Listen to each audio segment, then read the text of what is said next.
The thing about gravity is that we only notice it when it fails.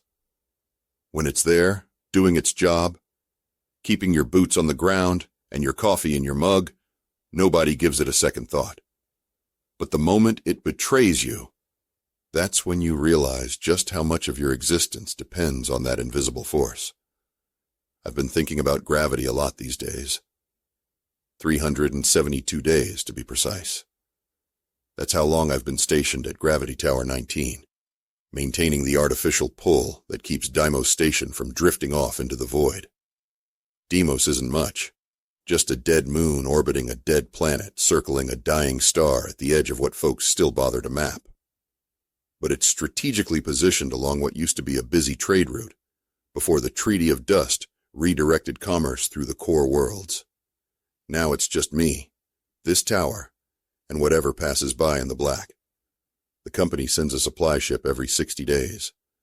They drop off food, water filtration packs, entertainment modules, and the occasional bottle of something that burns when you swallow it. Sometimes the pilot stays long enough for a game of cards. Most times they don't. Tower 19, this is Supply Vessel Barguest, requesting docking clearance. The voice crackled through my comm system, startling me from a half-sleep at my monitoring station. I straightened in my chair, wiping drool from my chin. Barguest, this is Tower 19. Clearance granted. Docking Bay 3 is prepped and gravity is stable at .92 standard. Copy that, Tower. ETA 7 minutes. Got some extra cargo for you this time. That was unusual. Extra cargo? Company directive. Some equipment upgrades and a data packet marked priority. Probably just more safety protocols nobody reads. I chuckled. Roger that. The Barguest was a Class C hauler, nothing special. I watched through the observation window as it approached, its running lights cutting through the perpetual night. The landing sequence was smooth. Whoever was piloting knew their business. I pulled on my jacket and made my way down to the docking bay. The tower wasn't large, but it was tall. 19 floors of machinery, living quarters, and monitoring equipment.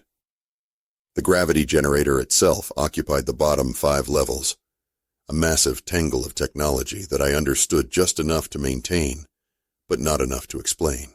The pilot who greeted me at the airlock was new. Tall, lean, with the kind of weathered face you get from too many jumps through radiation belts without proper shielding. Elias Holt, he said, extending a gloved hand. First time on this route. Jensen, Ray Jensen. I shook his hand. Welcome to nowhere. Elias smiled, but it didn't reach his eyes. Got your usual supplies, plus some special delivery items. Need your thumbprint on the manifest. I pressed my thumb against his data pad and helped him unload the crates. Standard stuff mostly. Protein packs, water filters, medical supplies. But there were 2 containers I didn't recognize. A long rectangular box marked Gravitech Systems, authorized personnel only, and a smaller package with the company seal. What's all this? I asked, gesturing to the unusual cargo. Elias shrugged. Above my pay grade. Instructions say you're to install the equipment in the primary gravity core and review the data packet immediately. Install it myself? I'm a monitor, not a tech specialist. Packet's supposed to have instructions. He checked his timepiece. Look, I'd stay and help, but I've got 3 more drops before I can clock out. Company's running us ragged since they cut the fleet by half. I nodded. No surprise there. After the syndicate uprising, a lot of companies downsized, claiming security concerns while pocketing the savings. Heard anything about Marshal Voss? I asked. It was a shot in the dark, but new faces meant new gossip. Elias's expression darkened. Nothing concrete. Some say he went rogue, others think the syndicate finally got him. All I know is that the outer sectors have gotten wilder since he disappeared. The company ever mention replacing me? Been out here over a standard year now. He laughed. They're not replacing anyone these days. Just stretching what they've got until it breaks. He checked his timepiece again. I really need to push off. Safe travels, I said, helping him back to his ship. After the Bargus departed, I stood in the docking bay for a long moment, staring at the sealed containers. Something felt off, but after a year of isolation, everything felt off. Paranoia was just another amenity that came with the job. I dragged the smaller package to my quarters first. Inside was a data core and a handwritten note, actual paper, which was strange enough to make my skin prickle. Jensen, install upgrades according to enclosed specifications. Security protocol Alpha 7 in effect.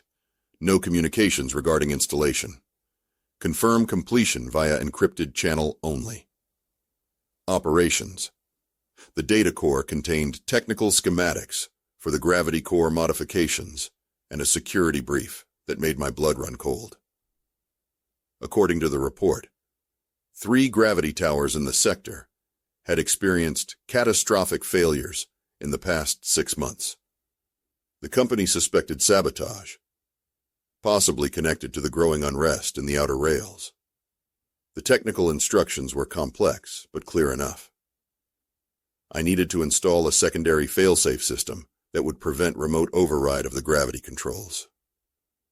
Basically, someone had figured out how to hack these towers, and the company was quietly patching the vulnerability. I spent the next 6 hours installing the new components. The gravity core was a temperamental beast, a massive spherical chamber filled with pulsing blue light, surrounded by coolant pipes and control mechanisms.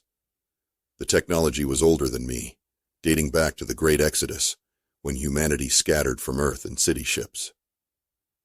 Working in the core meant temporarily routing gravity control to the backup systems. It wasn't dangerous, exactly, but it always made me uneasy. A single miscalculation could send the artificial gravity plummeting to 0 or spiking to crush your bones levels.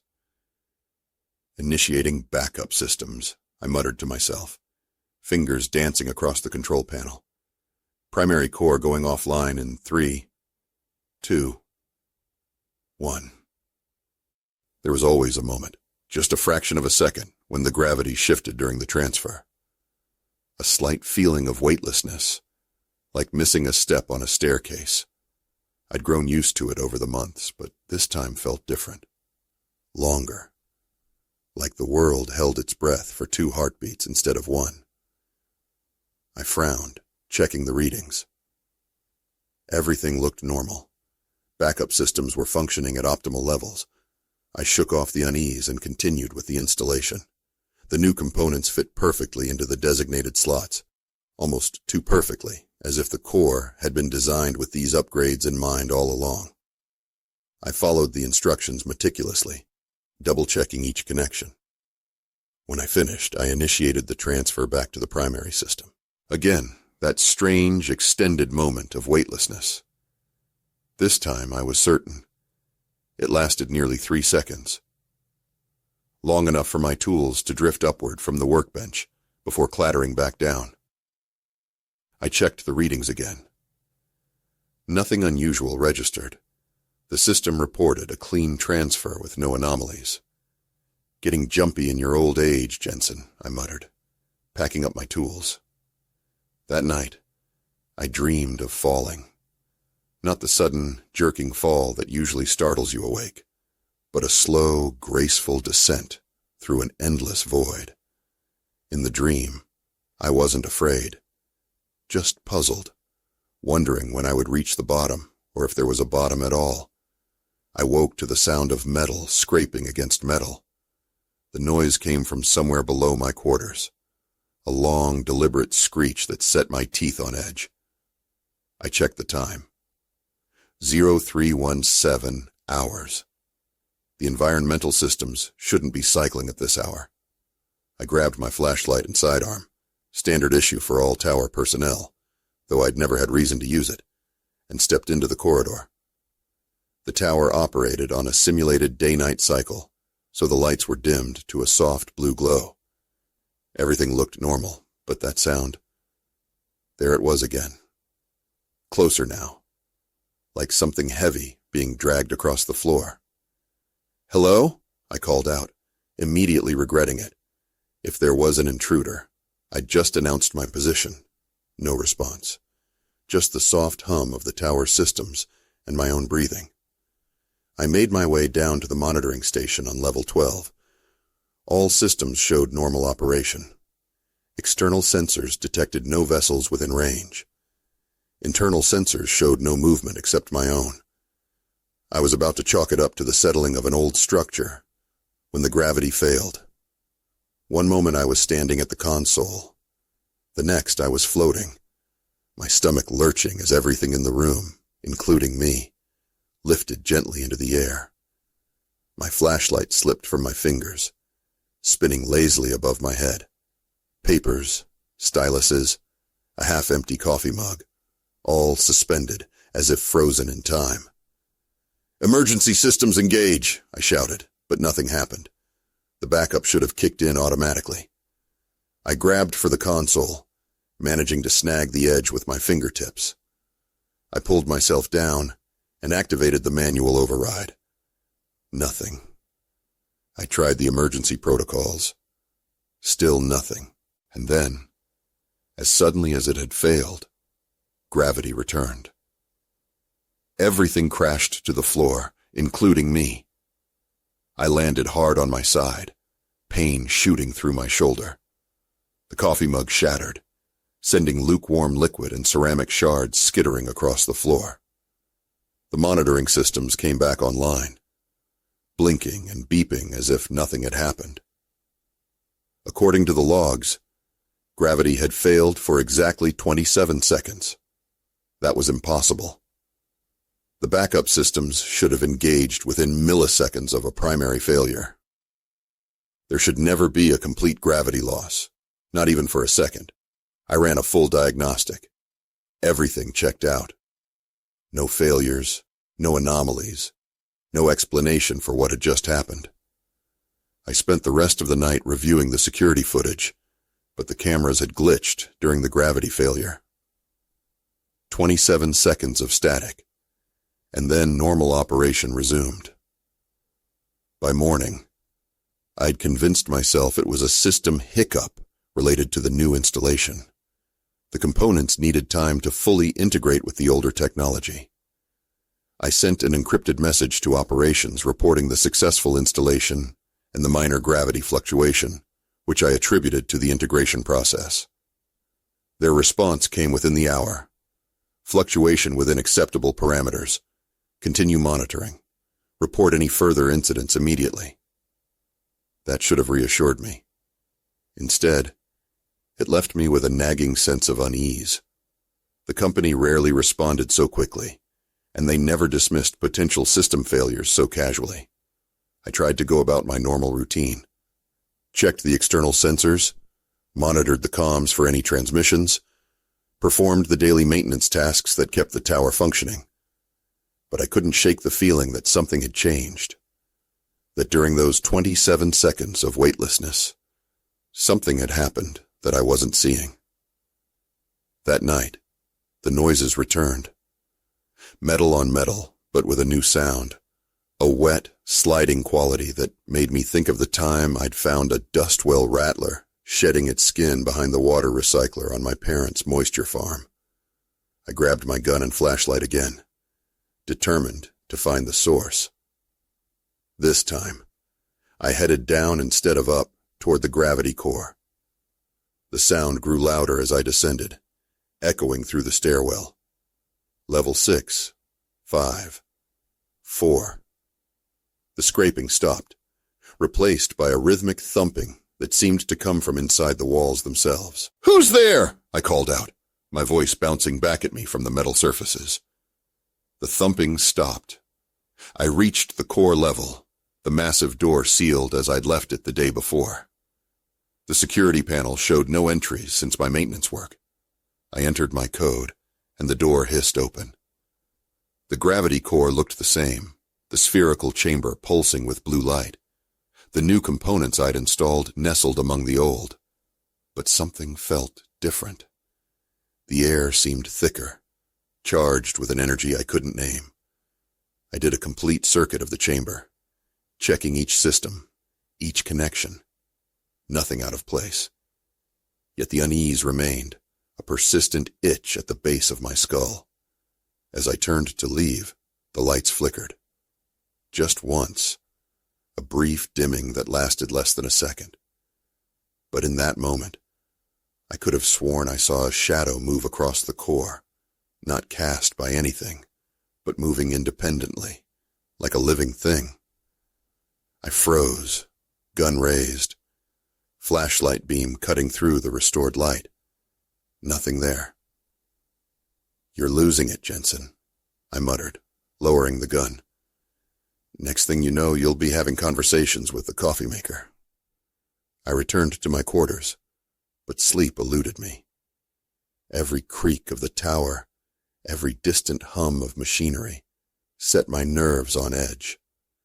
I found myself staring at the ceiling, counting the seconds between the cycling of the air filtration system, trying to convince myself that everything was normal. At 0253 hours, the gravity failed again. This time, I was prepared. As soon as I felt that telltale lurch in my stomach, I grabbed the bolted-down lamp beside my bed. Everything else in the room began to float. My blanket, a book I'd been reading, the water glass on my nightstand. Unlike before, the emergency lighting activated, bathing the room in pulsing red.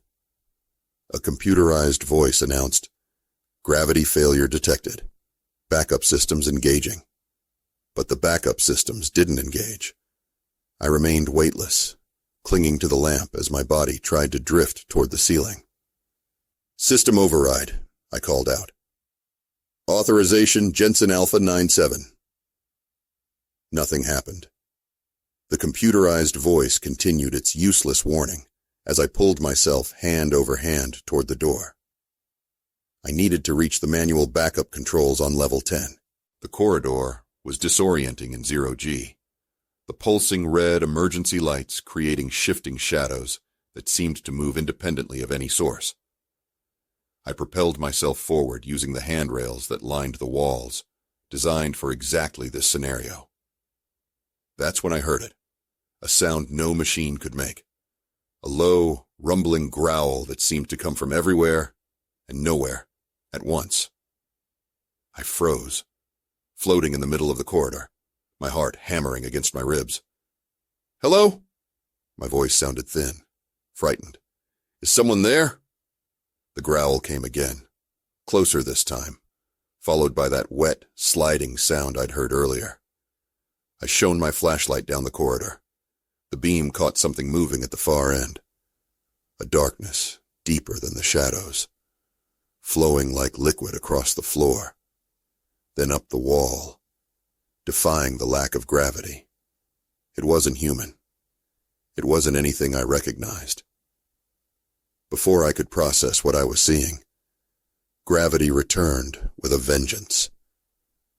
I slammed into the floor, the impact knocking the wind from my lungs. Everything that had been floating crashed down around me. Emergency kits, fire suppression equipment, loose panels that maintenance had never properly secured. I lay there, gasping for breath, my flashlight rolling away down the corridor. The emergency light switched off, replaced by the normal illumination. The tower's systems hummed back to life as if nothing had happened. When I finally managed to stand, the corridor was empty. No sign of whatever I'd seen moving in the darkness. According to the system logs, gravity had failed for exactly 27 seconds. Again. I spent the rest of the night in the monitoring station, every light blazing, my gun on the console beside me. I ran every diagnostic the system offered, checked every sensor, reviewed every bit of footage the security cameras had captured. Nothing. Just 27 seconds of static during the gravity failure, and then normal operation. But I knew what I'd seen. Something was in the tower with me. Something that moved during those seconds of weightlessness. Something that shouldn't be here. I sent another encrypted message to operations. Experienced second gravity failure. Duration 27 seconds. Possible security breach. Request immediate assistance. Their response was delayed this time, coming nearly 6 hours later. No vessels detected in your sector. Security protocols show no breach. Continue monitoring. Maintenance team will be dispatched with next scheduled supply delivery. The next scheduled delivery was 53 days away. I was on my own. I spent the day fortifying my position. I moved essential supplies to the monitoring station. Food, water, medical kit, spare power cells for my flashlight and sidearm. I set up a cot in the corner where I could sleep without returning to my quarters. I rigged a makeshift alarm system using pressure sensors salvaged from the environmental controls. Night fell. Or rather, the tower's lighting dimmed to simulate night. I sat at the console, watching the security feeds, jumping at every creak and groan of the structure. Hours passed. Nothing happened. Maybe I was losing my mind. Maybe a year of isolation had finally broken something inside me, and I was hallucinating threats where none existed. At 2:53 hours, exactly the same time as the previous night, the gravity failed again. This time, I was strapped into my chair at the console, prepared for weightlessness. My makeshift alarms began to float. Useless. The emergency lights activated, casting those same pulsing red shadows across the room. Gravity failure detected. Backup systems engaging. I kept my eyes on the security feeds, watching as static consumed each screen one by one.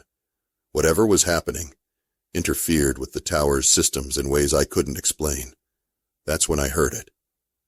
Not the growl this time, but a soft tapping sound, like fingernails against metal. It was coming from the ventilation shaft above my head. I looked up just as something dark oozed through the grate. A viscous, oily substance that seemed to absorb the light around it. It hung there in the zero gravity, pulsing slightly, as if breathing. I reached for my gun, but before I could grab it, the substance shot toward me with frightening speed. I tried to push away, but the straps held me in place. The substance stopped just inches from my face, hovering there, examining me. It had no eyes that I could see, no features at all, yet I felt its attention like a physical weight. It was aware, intelligent. And then it spoke, not with a voice, but directly into my mind, a pressure of concepts and images that my brain translated into words. You are the keeper. I couldn't respond. Terror had frozen my vocal cords. This vessel sustains. We require it. What are you? I finally managed to whisper. Instead of answering, the substance expanded, spreading out into a thin sheet that enveloped the console in front of me. The static-filled screens flickered, then cleared, showing not the security feeds, but images I didn't recognize. Stars from impossible angles, structures that defied physics, beings that hurt my eyes to look upon. We were trapped. Between. The pull released us. The gravity failure, I said, understanding dawning. You came through when it failed. Yes. The barrier thinned. We passed through. What do you want? To exist, to feed. This vessel provides both. The substance contracted, pulling away from the console and reforming into a roughly spherical shape. It pulsed more rapidly now, its color shifting from black to a deep, iridescent purple. We require the core. You will assist. Before I could respond, gravity returned. The substance, instead of falling, flowed rapidly across the ceiling and into the ventilation shaft, disappearing from view. I sat there, strapped to my chair, shaking uncontrollably. What I just experienced couldn't be real. It had to be a hallucination, a breakdown, anything but an encounter with... What? An alien? An interdimensional being? The words sounded ridiculous even in my own mind. But the security feeds told a different story. For exactly 27 seconds, they'd shown impossible images, places that couldn't exist in our universe. And now they were back to normal, showing empty corridors and rooms. I unstrapped myself and grabbed my gun. Whatever that thing was, it wanted the gravity core. I couldn't let it reach it. I made my way down to level 1, taking the stairs rather than the lift, checking each corner before proceeding. The tower felt different now. Hostile, as if the very walls were watching me. The door to the core was still sealed, the security panel showing no entries. I entered my code with trembling fingers, and the door hissed open. The core looked normal, the spherical chamber pulsing with its blue light, the machinery humming steadily. I did a complete circuit, gun raised, checking every shadow, every corner. Nothing. I was about to leave when I noticed something odd about the new components I'd installed. There was a faint purplish residue on one of the connectors, a shimmering substance that seemed to move slightly when I wasn't looking directly at it. I reached out to touch it, then thought better of it.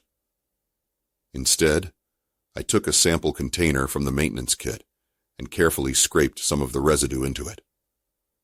Back in the monitoring station, I analyzed the sample using the tower's limited scientific equipment. The results made no sense. According to the scanner, the substance didn't exist. It registered as undefined matter, with properties that contradicted known physics. I sent another message to operations, more urgent this time. Unknown substance detected in gravity core. Possible contamination during recent upgrade. Request immediate evacuation and quarantine protocols. Their response came within minutes. Remain at your post. Containment team en route. Estimated arrival 72 hours. Continue monitoring. Do not attempt further contact with the substance. Further contact. I hadn't mentioned any contact in my message. They knew. They knew something had come through during the gravity failure, and they'd sent me the upgrade knowing it might happen. I was bait. The realization hit me like a physical blow. The company hadn't randomly assigned me to this isolated post. They'd chosen me specifically, someone without family connections or close friends who would ask questions if I disappeared. The next gravity failure came right on schedule, at 0253 hours. This time I was ready. I'd secured myself in the monitoring station, with my gun, and a makeshift flamethrower, constructed from cleaning chemicals and a pressure nozzle. As weightlessness took hold, and the emergency lights began their pulsing red warning, I watched the ventilation shaft. Sure enough, the dark substance oozed through, expanding as it entered the room. You understand now. It projected into my mind. The company sent me here to find you, I said. They knew you were coming through. Not us, specifically. Our kind. They have encountered us before. During the other tower failures. Yes, they study us. They fear us. They do not understand us. The substance moved closer, its form more defined now, less like an oil slick, and more like a collection of interconnected spheres, constantly shifting and reforming. We do not wish to harm. We wish to exist. This vessel allows us to maintain cohesion in your reality. By vessel, you mean the tower? The gravity core? Yes. The fluctuations sustain us. Without them, we dissipate. I tightened my grip on the makeshift flamethrower. So you're causing the failures. We influence the field. It allows us to feed. Feed on what? The substance pulsed, colors shifting through shades of purple and blue. Energy, information, consciousness. A chill ran through me. You feed on minds, on people, not consumption, communion. We share, we learn, we grow together. Is that what happened to the other towers, the ones that failed? The substance contracted slightly, its movements becoming more agitated. Others of our kind were less careful, less patient. They took too much, too quickly. The vessels could not withstand the strain. And the people stationed there? They joined with us. They exist still, in a fashion. Gravity returned abruptly, earlier than the previous failures. The substance didn't retreat this time. Instead, it flowed down to the floor, forming a roughly humanoid shape that stood before me. They come for us, it projected. They will destroy this vessel and trap us between realities again. We cannot allow this. The containment team, I said. They'll be here in less than 3 days. Sooner. They deceived you. Their vessel approaches now. I checked the external sensors. Nothing registered within range. They shield themselves from your technology, but not from us. We sense them. Why should I believe you? For all I know, you're planning to join with me like you did with the others. The substance rippled, its humanoid form becoming more defined, almost solid. We offer choice. They do not. Look. The nearest monitor flickered, then showed an image I knew couldn't be coming from the tower's cameras. A sleek black ship approaching Deimos, running dark, no transponder signal. They will eliminate all evidence, including you. That could be a trick, I said, but doubt had already taken root. The company's responses, their insistence that I stay at my post, their knowledge of the contact I hadn't reported, it all pointed to a darker agenda than I'd imagined. We can protect you. We can show you truths beyond your understanding, but we require your assistance. With what? The core must be modified to stabilize our existence here, to prevent catastrophic failure. And if I refuse, the substance rippled again, its form losing definition for a moment. Then we will both perish when they arrive. They carry weapons designed to tear us from this reality. The process will destroy the tower and everything within it. I had less than 3 days to make an impossible choice. Trust this alien entity that had invaded my tower, or trust the company that had apparently sent me here as bait for it. Neither option seemed particularly appealing. I spent the next day gathering information. I reviewed every communication I'd had with operations since arriving at the tower. I examined the new components I'd installed, looking for clues about their true purpose. I even tried to communicate with the entity again, but it remained hidden, appearing only during the nightly gravity failures. Each failure lasted exactly 27 seconds. Each occurred at precisely 3 hours. The pattern was too perfect to be a coincidence. On the second day, I detected an encrypted transmission from the approaching vessel, still invisible to my sensors, but now close enough that their communications reached the tower. I couldn't break the encryption, but the fact that they were transmitting at all confirmed the entity's claim. Someone was coming. That night, when the gravity failed, I was waiting in the core chamber. The entity appeared as soon as weightlessness took hold, flowing through the air like liquid mercury, its color shifting between purple and blue. You have questions, it projected. Thousands, I replied, but let's start with the basics. What are you? We have no name in your language. We exist in the spaces between realities, where gravity behaves differently. Your artificial gravity fields create doorways. And the company knows about you. Yes, they discovered us accidentally. Now they hunt us, study us. They believe we can be weaponized. Can you? The entity pulsed, its form expanding slightly. All things can be weapons in the wrong hands. We seek only to exist, to learn, to share knowledge. What happened to the people at the other towers? The truth. They joined with us willingly, after understanding what we offered. Communion is not consumption. They exist still, their consciousness preserved within our collective. That sounds like a fancy way of saying you absorbed them. Your language lacks the concepts to explain. We could show you, but you must allow the connection. Not happening. I gestured to the core. You said you needed to modify this. How? The entity flowed toward the spherical chamber, spreading itself across the surface like a second skin. The new components create instability. They were designed to trap us, to force us to manifest, but they damage the core. With each failure, the damage increases. And you can fix it. We can stabilize it, create a sustainable field that allows us to exist here without causing failures. What's in it for me? The entity contracted, reforming into its roughly humanoid shape. Survival, knowledge, freedom from those who would sacrifice you. Pretty words, but I need more than that. We can offer proof of the company's intentions. The entity flowed toward the nearest console, spreading across it as it had done before.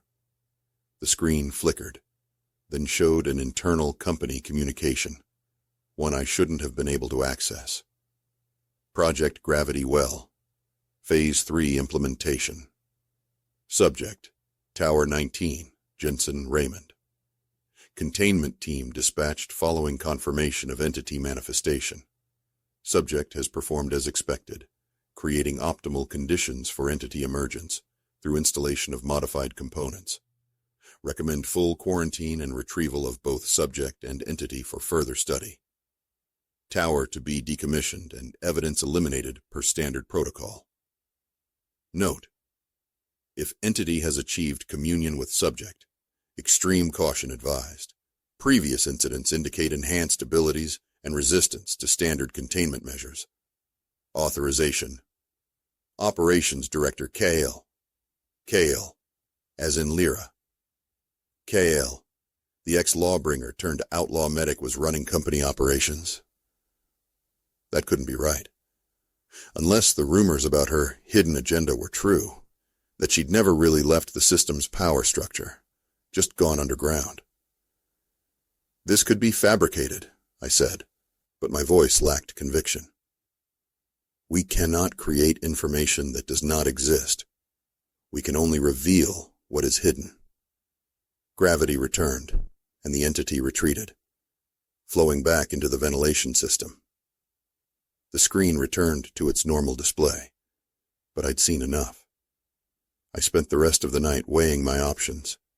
If the communication was genuine, the company had sent me here specifically to draw out the entity. They'd used me as bait, with no intention of letting me leave alive once I'd served my purpose. But trusting the entity meant taking an even bigger leap of faith. It claimed to offer communion, not consumption, but the distinction seemed academic if the end result was the loss of my individual existence.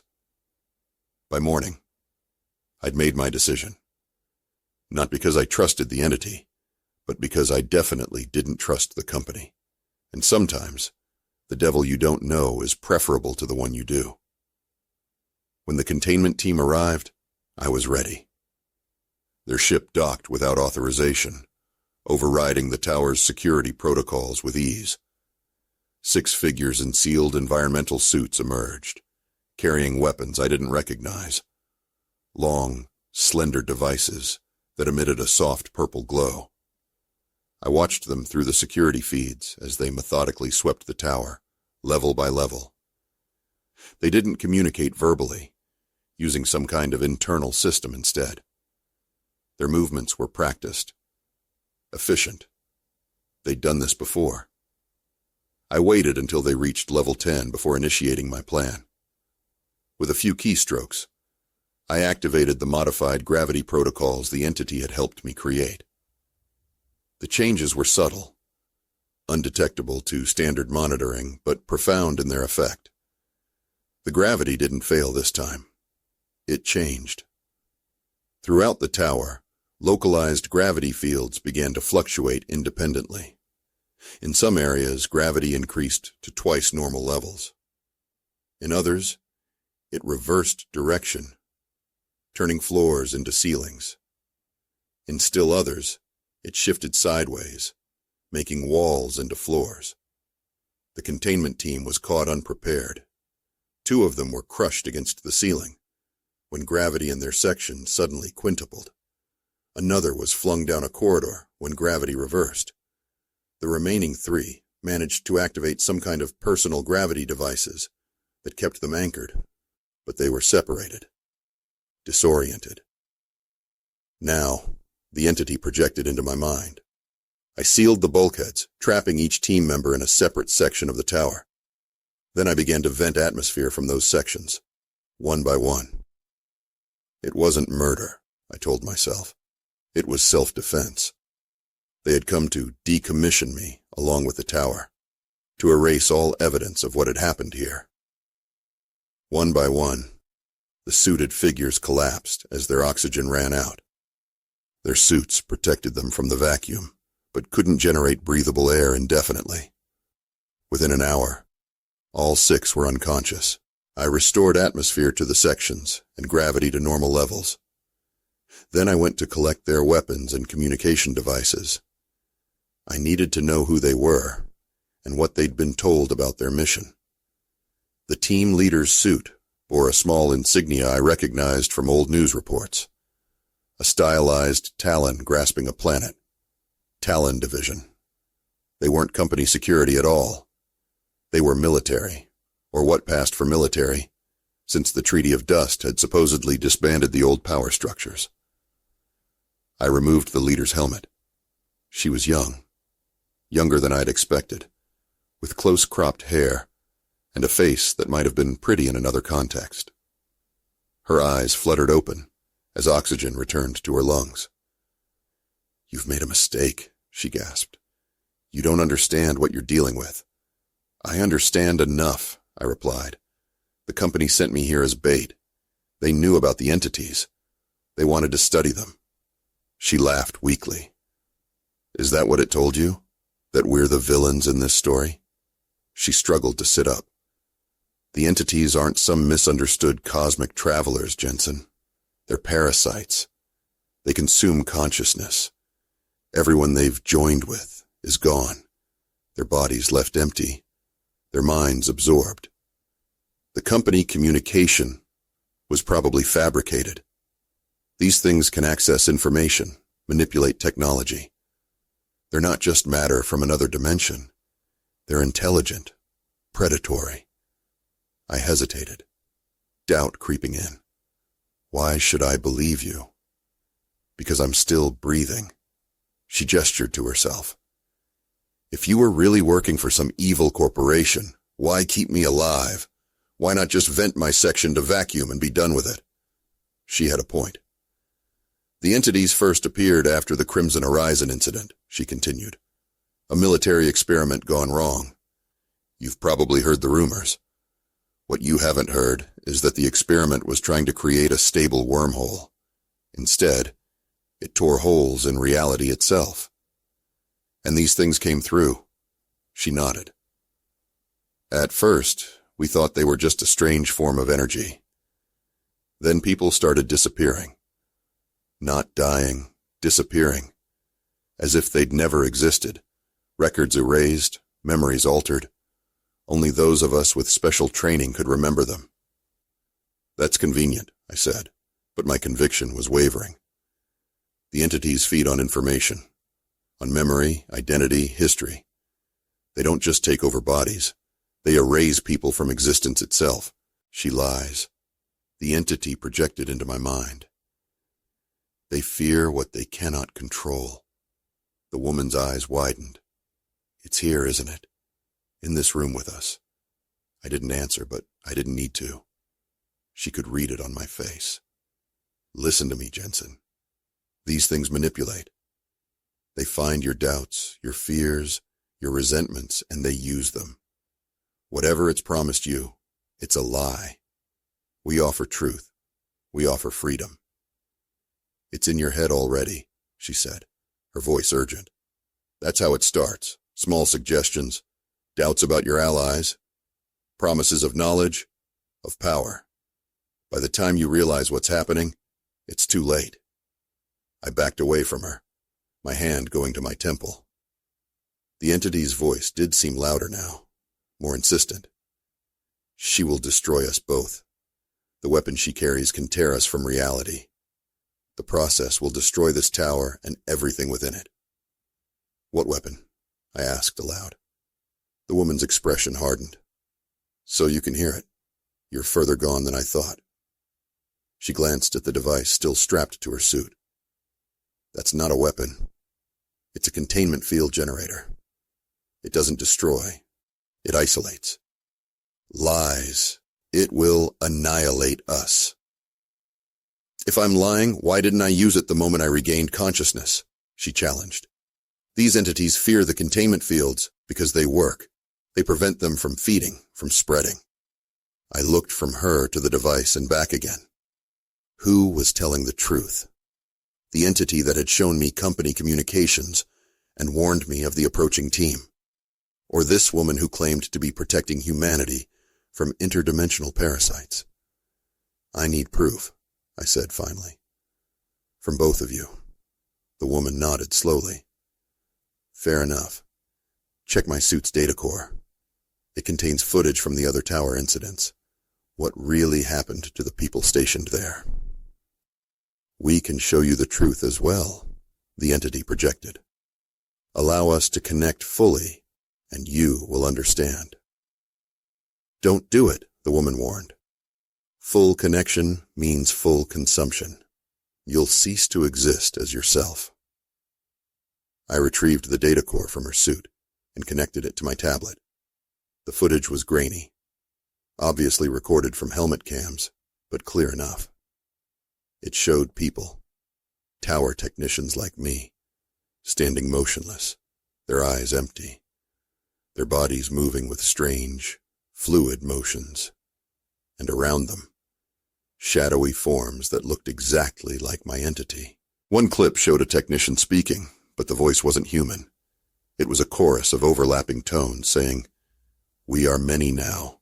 We grow stronger. Soon we will bridge the gap permanently." I looked up, my blood running cold. Is this real? Every second, the woman confirmed. That was Tower 12. The technician's name was Finch, former military, like most tower personnel. He'd been there 3 months when the entity manifested. Finch. I'd heard that name before. A former military person working as a miner at Tether's Reach. But this Finch had been assigned to a gravity tower, not a mining operation. Another lie from the entity? The footage is manipulated, the entity insisted. They created it to justify their actions. But I could hear the desperation in its mental voice now. The urgency that hadn't been there before. What happens if I use the containment device? I asked the woman. It creates a field that isolates the entity, prevents it from affecting our reality. We can then transport it safely for study. And me? What happens to me? She hesitated, just for a moment. The process can be disorienting for anyone who's been in mental contact with an entity. But our scientists have developed treatments. She means they will erase your memories, the entity projected. They will take everything that makes you yourself. Is that true? I demanded. The woman sighed. Partial memory suppression may be necessary in some cases. The entities leave impressions, connections that can be exploited later if not addressed. So neither of them was being entirely truthful. The entity had manipulated me, shown me selectively edited information to turn me against the containment team.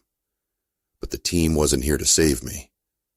They were here to capture the entity and then erase any inconvenient memories I might have of the encounter. I was a tool to both sides. Expendable. Here's what's going to happen, I said, making my decision. I'm going to use the containment device on the entity. Then I'm going to take your ship and leave this tower. You and your team can wait for the next supply vessel in 53 days. The woman's eyes widened. You can't do that. The containment field requires specialized training to operate, and our ship has security protocols, which I'm betting I can override, given that I just took control of this entire tower's gravity systems. I picked up the containment device. Now, how does this work? You betray us. The entity projected, its mental voice cold with rage. After we offered you truth, freedom.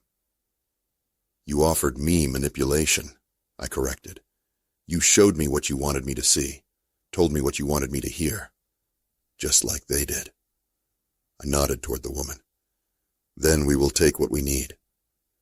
The entity's form suddenly materialized in the center of the room, no longer hiding in the ventilation system.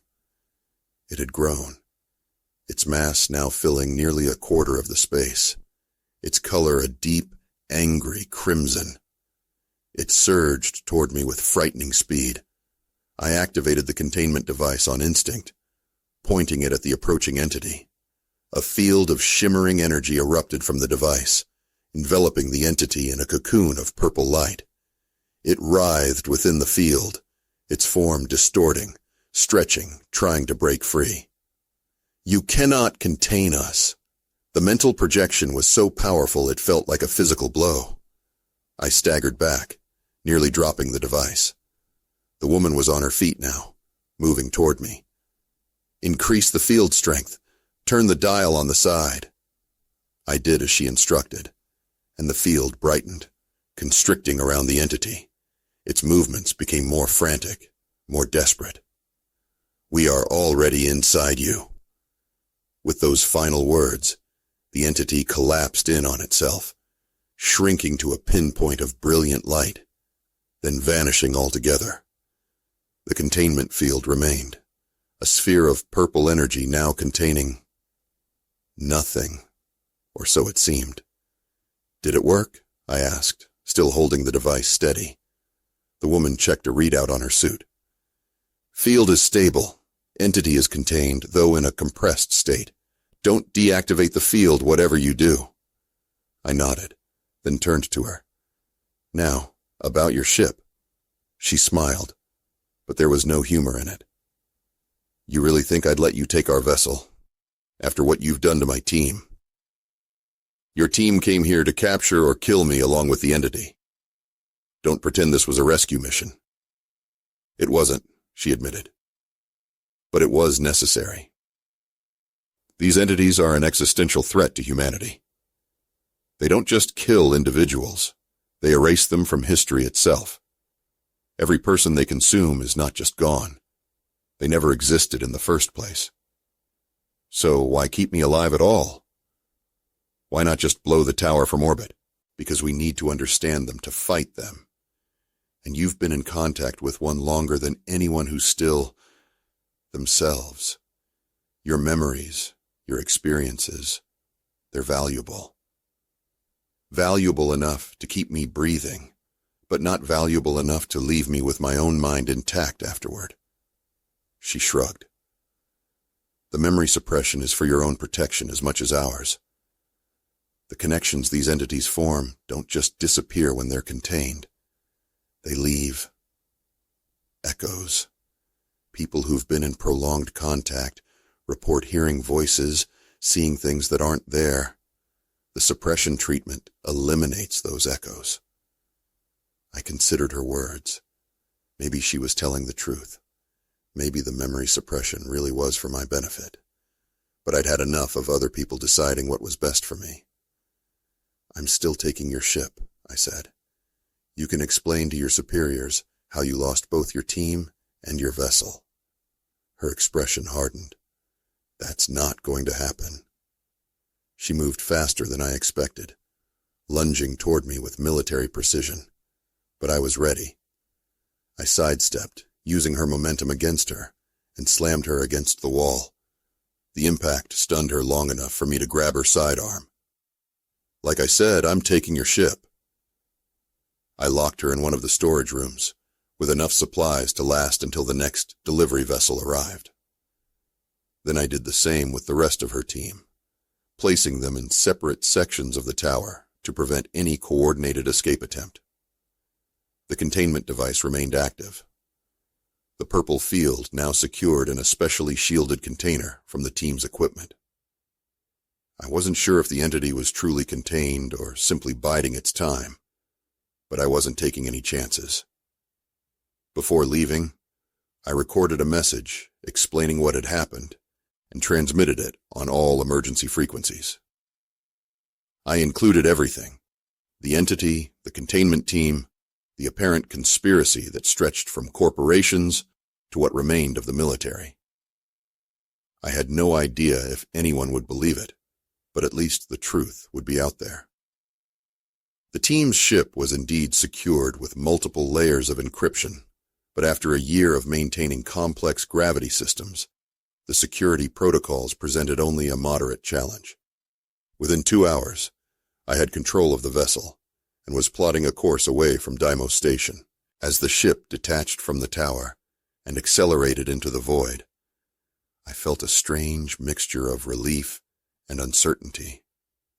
I was free of the tower, free of the company that had used me as bait, free of the entity that had tried to manipulate me.